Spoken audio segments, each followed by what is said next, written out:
दिवस गमाया खाए के, रैन गमाई सोए, हीरे जैसे जन्म को कोड़ी बदले को। ये जो उस सतगुरु ने हमें सुंदर मनुष्य योनि दी और इसमें सुंदर ज्ञान दिया, उसे त्याग करके हमने यदि इस पृथ्वी पर ये सामने विद्या तपो न दानम ज्ञानम न शीलम गुणो न धर्मा ते मृत्यु लोके भूमि भारभूता मनुष्य रूपेण प्रकाश चरंती, यदि हमने ये सुंदर शरीर लेकर के और यही पशुओं वाले कर्म किए तो अगली योनि हमें 300 करोड़ वर्षों के लिए पशु पक्षी वाली मिल जाएगी। इस 60 70 75 80 वर्ष के लिए हमने कितना पसारा फैला दिया। तन ढकने के लिए हमारे पास कई कई जोड़ी कपड़े हैं, हमारे पास जूते चप्पल भी हैं, सेंट इत्र भी है, हमारे रहने के लिए एक घर भी है, उसमें हमारी लैट्रिन बाथरूम है, उसमें हमारी बिजली है, गर्मी है तो हमारे लिए पंखे कूलर हैं, और यदि सर्दी है तो हमारे लिए गर्म एसी है।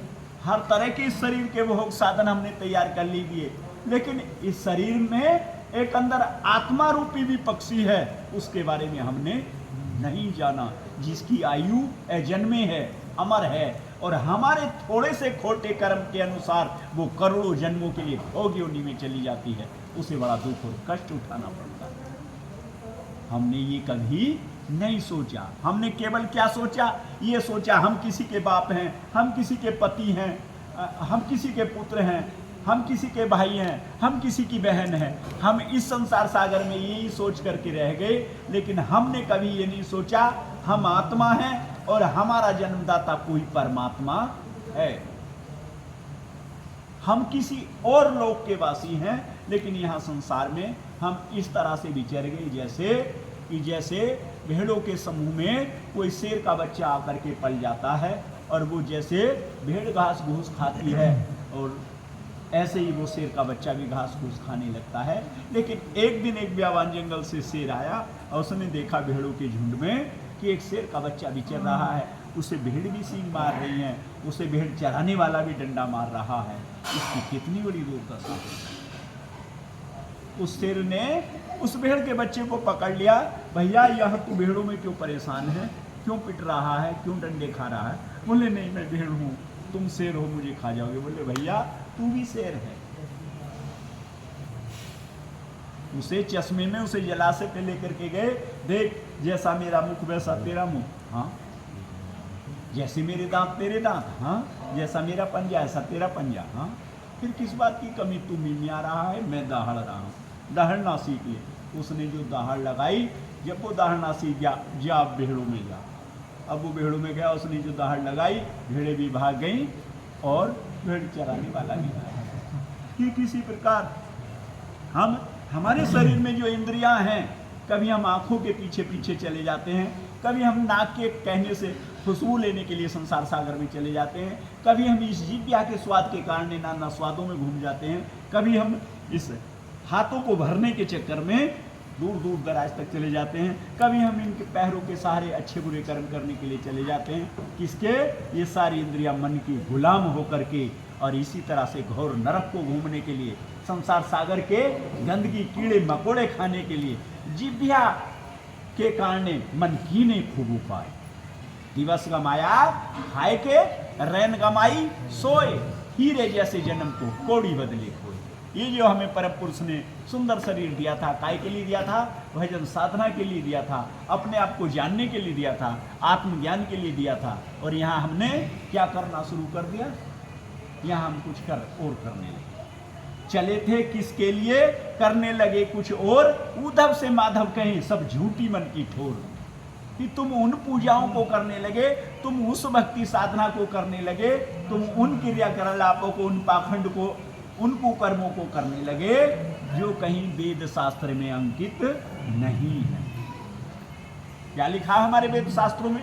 सब जानते हैं, लेकिन कर बहुत कम रहे हैं। क्या जानते हैं? कि ध्यान मूलम गुरु मूर्ति। कहा हमारे अशोक जी, ये तो नहीं लिखा ध्यान मूलम ब्रह्मा मूर्ति। क्यों नहीं लिखा ध्यान मूलम ब्रह्मा जी मूर्ति? अरे भाई, प्रजापति ब्रह्मा जी ने सारी सृष्टि का निर्माण किया है, लेकिन नहीं लिखा। सारे सृष्टि के संचालक कौन है?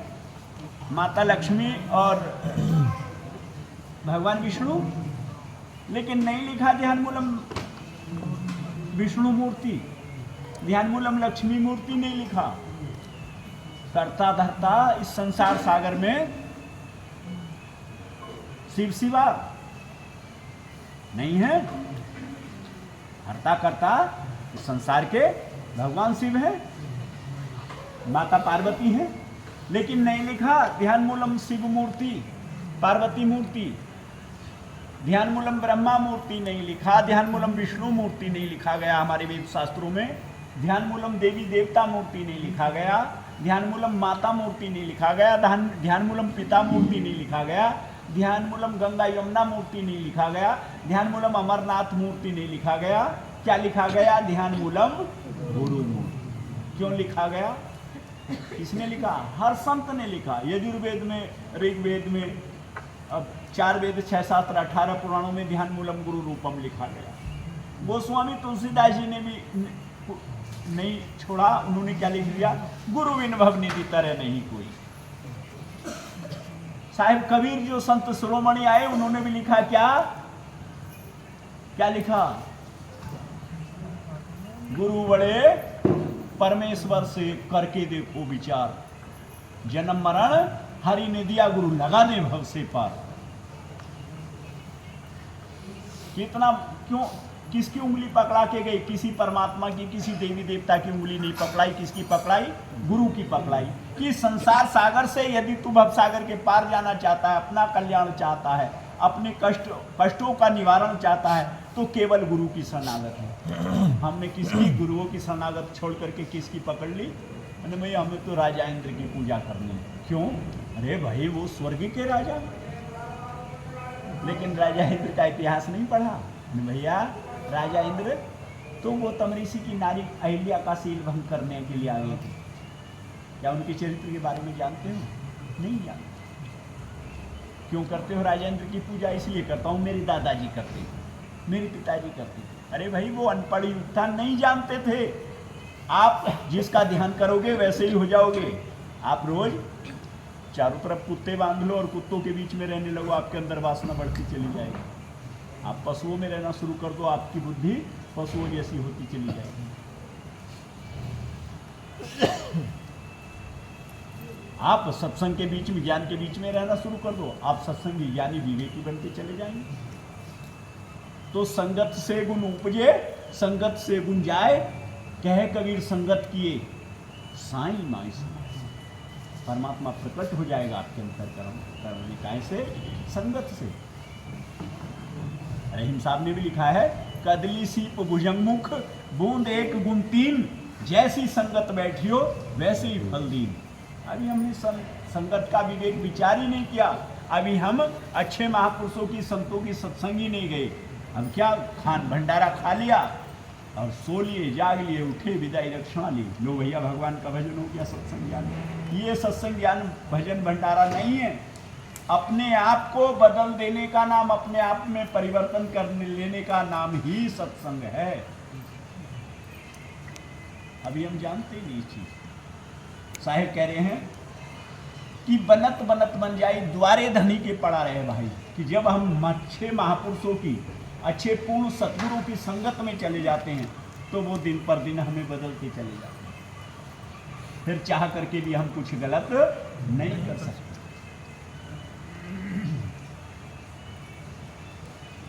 क्या, कहाँ जाना है हमें? किसकी शरणागत जाना? क्यों सोनू? सच्चे सतगुरु की शरण। गुरु बहुत हैं संसार में, यहाँ भी धोखा चल रहा है आजकल। पानी पियो छान के, गुरु की वो जान, जो इतना ना कर सके पड़े 84 खान। यदि आप सच्चे सतगुरु की शरणागत नहीं गए, हमने यही सोच लिया कि भाई वो गुरु श्रेष्ठ है जिन्होंने लगभग 1-2 लाख के कपड़े पहन रखे हों, जिनके हेलीकॉप्टरों से आने जाने हैं, जिनके करोड़ों अरबों खरबों के व्यापार चल रहे हैं। तो यदि हमने उन्हें गुरु मान रखा है, ये हमारी बहुत भारी भूल है।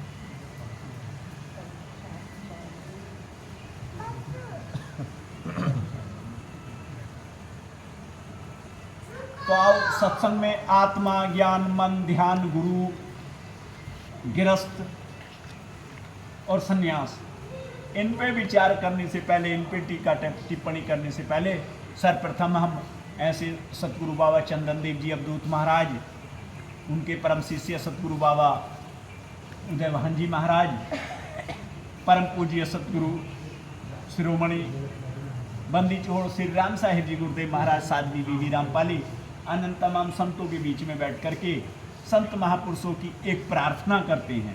प्रार्थना बोलते हैं कि ये बंदी छोड़ सतगुरुदेव महाराज ऐसी सीख दीजिए, ऐसी कृपा कीजिए कि इन जीवों के तमाम कष्टों, बुराइयों और गुणों का निवारण हो, सुखों का वास हो, दुखों का नाश हो और हृदय में आप सतगुरुदेव महाराज आपका विश्वास हो। ऐसी कामना के साथ हम प्रार्थना प्रारंभ करते हैं। हुई धर्म की उन्नति, सकल प्राप्त पाप की क्षय। बड़े प्रेम से बोलेंगे श्री सतगुरुदेव महाराज की जय। साहिब बंदगी साहिब।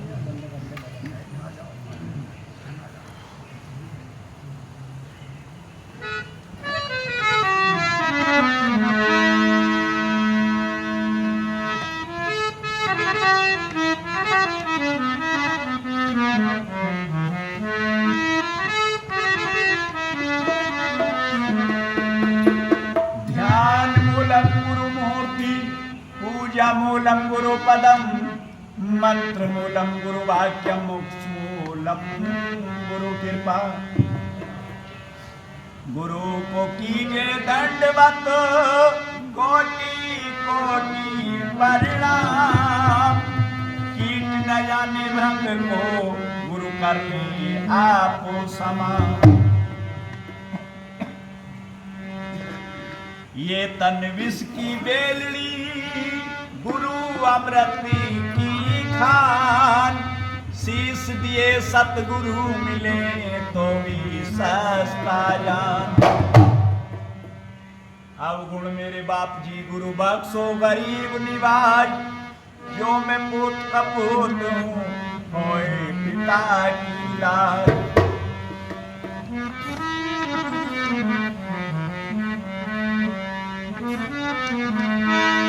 यह प्रेम सदा भर पूरी रहे, गुरुदेव आपके चरणों में।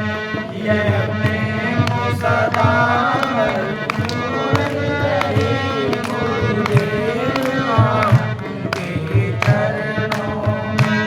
गुरुदेव आपके चरणों में, साहेब जी आपके चरणों में। गुरुदेव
सत साहिब। श्री बंदी छोड़ सतगुरुदेव महाराज को सत साहिब।